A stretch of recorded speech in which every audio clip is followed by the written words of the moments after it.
I find not just homeopathy, but those other Eastern medicine type, modalities so interesting because obviously they're far from being new modalities. Many of them have been around for thousands of years and, have been such an integral part of those Eastern cultures and societies, haven't there? And yet we've been so resistant to them in the West, haven't we? And obviously they've been here for a while, but in such a tiny way that for most people they don't know about them and certainly don't look to those kinds of solutions first. We've been obviously Yeah. conditioned to have this healthcare system that's about prescribing medicines and I think of it usually as plastering over the problem for Yeah. most things. We're not fixing it at the root cause.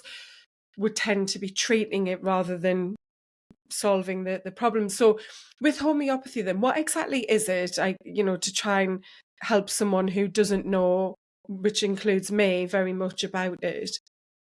Yeah, so I think that's a really good point. You've just used the word, the right words there about plastering over and suppressing. I think for me, suppression is one of the Mm, worst things that you can do. Be that emotional suppression. You're squashing all your emotions down, and they come out somewhere. And it's the same with your sort of physical symptoms. So what? For me, I guess the best way to explain it, this whole issues in your tissues thing is a good kind of thing to log, because what happens is the cellular memory of any trauma.